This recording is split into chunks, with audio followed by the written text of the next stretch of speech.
All right, welcome to part 2 of the Managing Madrid podcast. It is Journalism Corner. It is the 4th time we're running this segment, and it's become a very popular segment, and we're going to keep it going. As always, the Journalism Corner is journalism advice that I believe you need to hear that you won't hear in the mainstream. And it's more about peeling back the layers and getting down to the nitty-gritty of how you can inherently motivate yourself to keep going. If you listen to all the segments so far, they've all been less so about grammar and structuring your sentence and proper journalism and proper paragraph structure, and more about the deeper lying things, which I believe are far more important than that stuff. And that is how to keep going, how to make the right connections, how to make a name for yourself, how to develop your brand identity, and all that stuff. And we're just getting started. There's so many interesting things to delve into. And I would say at least 20% of the conversations I have with my clients are about this stuff. It's about peeling back the layers and unearthing your potential by discussing like what actually will motivate you to keep the work going and not fall off and not lose momentum like 95% of the podcasting people who try to get into this thinking like, oh, I want to talk about sports. That's exciting. Then they just lose momentum. Funnily enough, episode 3, I discussed why reporters ask the questions they do and how it works and why it works the way it does.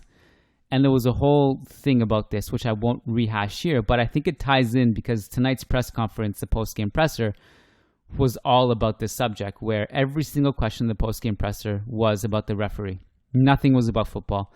And to the point where Zidane kind of did his version of the Kevin Durant, don't you guys want to talk about basketball bit, where he said, and I quote, "I'd like to talk about football, about the match. It annoys me when a refereeing issue becomes the focus and is the only thing that's talked about because it makes it sound like we've not done anything on the pitch."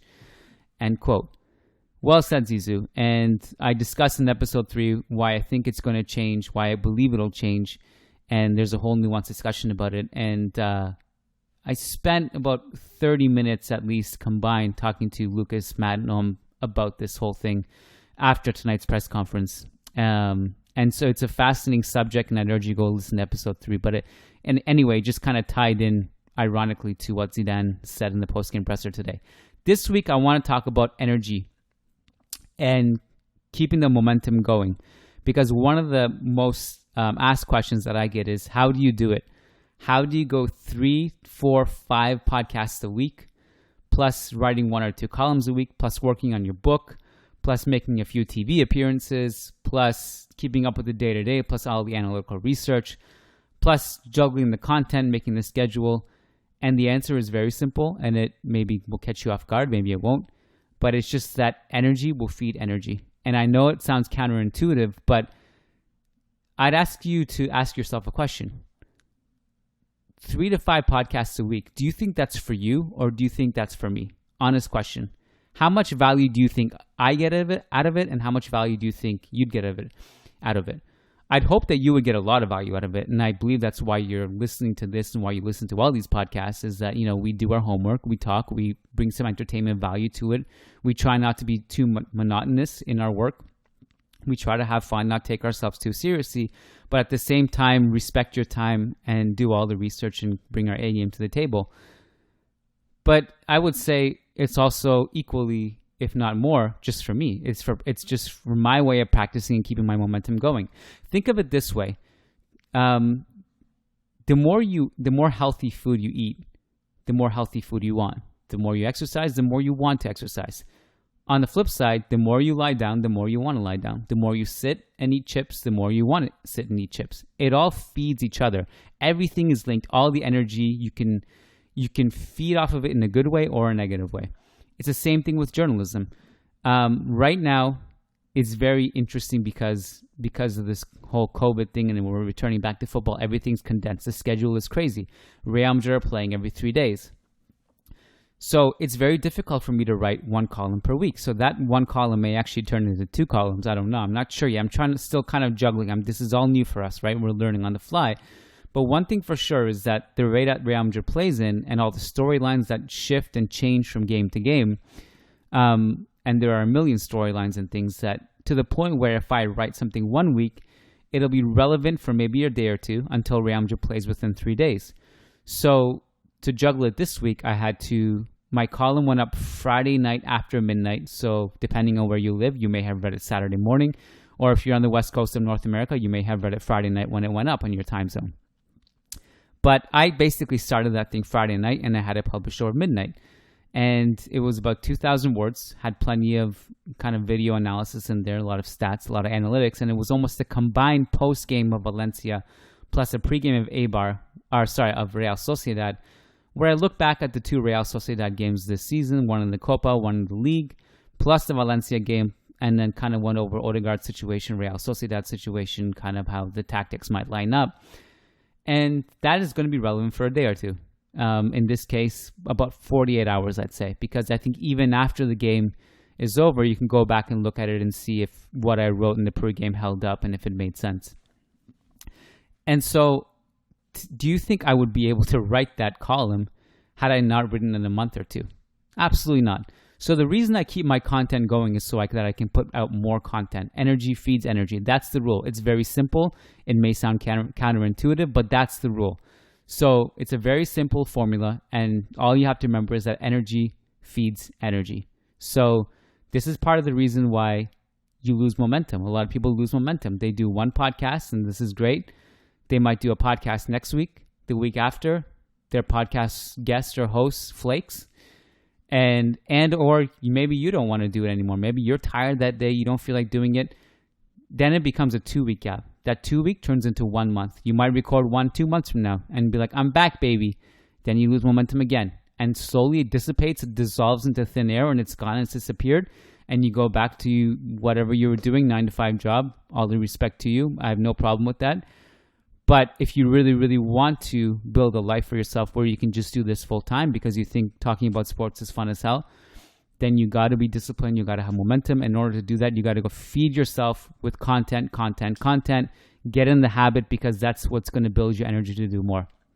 Now, don't make the mistake of taking this advice in a way where it doesn't apply to you and thinking it does and running away with it. Be smart about it.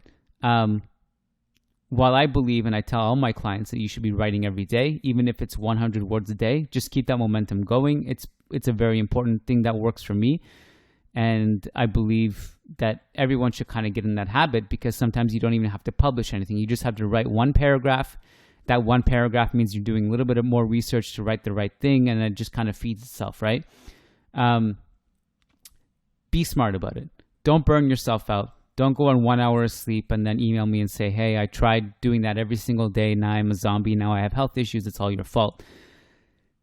I think I have said this before, but I have friends and family who work in the film industry, in Hollywood and in big markets around the world. And, they are well connected with pretty famous directors. And it's interesting because they tell me stories that I resonate with about these well-known directors, in that if you follow them, like if there was a YouTube vlog of them, like a day in the life of X director, you'd be very interested and curious because a lot of their quote unquote, kind of follow them around work. It's not actually work. It's not something you would perceive as work anyway. And it's just like them playing tennis, playing basketball, squash, going for a swim, going for a hike, going in nature, meditating, socializing, going out to eat. And that's because the creative process works in a certain way, where you can't always just sit down and just get writing. Sometimes you need to step away in order to be inspired. So be smart about it. I'm not saying that you should do it absolutely one way. Do what resonates with you. But if you don't find what does resonate with you, you're going to be in trouble. You're going to fall off quickly. So again, kind of peeling back the layers here. Journalism Corner is not about telling you where to put your apostrophes and your brackets, although we do cover some of that stuff in my program when needed. It's not always needed, but sometimes it's needed, depending on what level you're at. But Journalism Corner is more about peeling back the layers, unearthing your potential, and talking about what really matters. Because ultimately, the stuff that is going to be applicable to journalism and making you succeed in life, it's not just about journalism. It's about every aspect of your life. Because once you can get down the habit of doing the right things every single day, you can start copy and pasting that to other aspects of your life, like the gym, like your food intake, like anything in life, if you go back to episode 1, a lot of it was just about socializing. You can't do a podcast with the right energy if your social life and real life isn't in check. And it's not that hard to stand out from the noise in the journalism world these days. There's a lot of amazing upcoming writers, don't get me wrong. And I even spoke about this in the last episode. But you'd be surprised at how many people that even are just well-known and famous are there. There's a chance that you might be better than them. Now, that doesn't matter if you don't know how to market yourself and you don't know how to put yourself out there and outwork those people, because a lot of those cases, those people will just outwork you no matter how much talent you have. But you'd be surprised that even some of the greatest writers in the world, they don't have the social side down. You see them, I meet them in person, I've read their work for years and years, and they're socially awkward. And it's hard to kind of have a podcast. It's kind of hard to go on TV in those situations.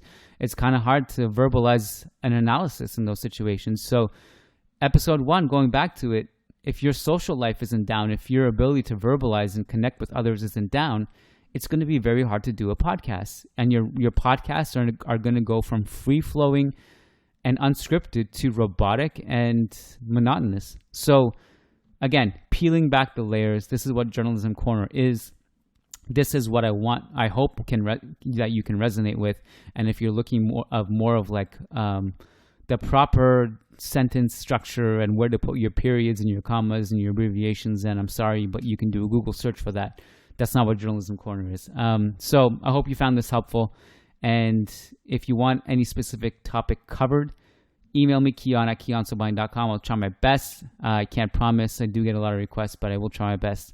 Likewise, you can message me on patreon.com/managingmadrid if you're a patron. And I do have a mentorship program, and you can feel free to email me. I'll send you more information. But yeah, Journalism Corner, a ton of fun. I hope it resonates with you. And we'll chat next time. Take care.